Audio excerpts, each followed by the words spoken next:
मैं गलत से सही में पाए जाने वाली भिन्नता को कैसे सीख सकता हूँ? प्रत्येक मनुष्य परमेश्वर के स्वरूप के ऊपर रचा गया है। उत्पत्ति 1:27, याकूब 3:9। परमेश्वर के स्वरूप का अर्थ यह है कि हमारे पास इसका एक अंश विवेक के रूप में है, जो सहज बोध से अच्छे और बुरे को पहचानता है और गलत से सही की भिन्नता को बताता है।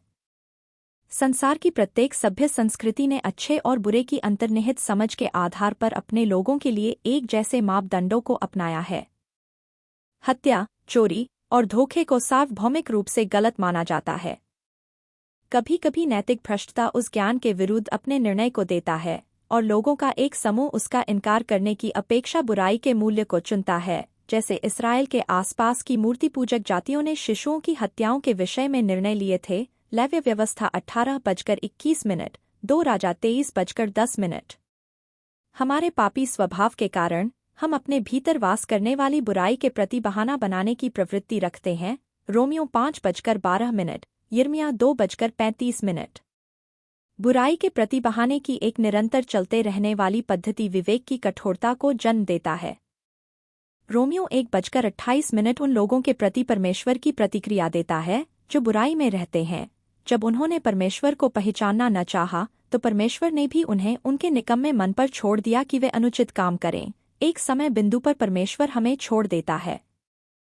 जो लोग अपने पाप में जीवन को व्यतीत करते रहने के ऊपर जोर देते हैं, वे अब अधिक बड़े साहस के साथ पाप कर सकते हैं और विवेक से आने वाली किसी तरह की कोई पीड़ा से दुखी नहीं होती हैं। उनका मानना है कि वे विवेक से कहीं आगे बढ़ गए हैं और परमेश्वर से आगे निकल गए हैं। परंतु उनके ऊपर न्याय तब आएगा जब वे मसीह के सामने खड़े होंगे। इब्रानियों 9:27, मलाकी 3:5। जैसे अंधेरे को प्रकाश की अनुपस्थिति से परिभाषित किया जाता है, पाप को भलाई की अनुपस्थिति से परिभाषित किया जाता है। याकूब 4:17। क्योंकि परमेश्वर भलाई की अभिव्यक्ति है। भजन संहिता 86:5, 119, 68। जो कुछ भी उसके स्वभाव के विपरीत है वह बुरा है। रोमियो 3:23। हम परमेश्वर को जानने के पश्चात बुराई से भलाई में भिन्नता को करना सीखते हैं। उसका वचन उसे समझने की नींव है। भजन संहिता 1:1-2, 119, 160, यूहन्ना 17:17। जितना अधिक हम परमेश्वर की पवित्रता की ओर आकर्षित होते हुए उसके निकट आते हैं, बुरे से बुरा भी पाप प्रकट हो जाता है। यशायाह 6:1, 5। एक काली दीवार के विरुद्ध एक कमीज सफेद दिखाई दे सकती है, परंतु जब आप उसी कमीज को नई गिर गई बर्फ के ऊपर रखते हैं तो यह बहुत ही अधिक मैली दिखाई देती है। इसी प्रकार परमेश्वर की पवित्रता के निकट रखे जाने पर भलाई के हमारे प्रयास बहुत अधिक गंदे दिखाई देने लगते हैं। जैसे ही हम उसकी उपस्थिति में प्रवेश करते हैं, हम ध्यान देते हैं कि हमारे विचार और कार्य कितने अधिक आत्मकेंद्रित हैं। हम अपनी बुराई, लोभ, वासना और धोखेबाजी के प्रति छल को देखते हैं जो कि वे हैं। यह केवल परमेश्वर के प्रकाश में ही संभव है कि हम स्वयं को स्पष्ट रूप से देखना आरंभ करते हैं। हम वचन को जानने से भी सही और गलत के मध्य अंतर करना सीखते हैं। यह बाइबल है, अंत में यही बताती है कि पाप क्या है और क्या नहीं है। इब्रानियों का लेखक उन लोगों के बारे में बोलता है जो अपने विश्वास में अपरिपक्व हैं, जो केवल आत्मिक दूध, परमेश्वर के वचन के सबसे मूल सिद्धांत को पचा सकते हैं। इब्रानियों 5:13।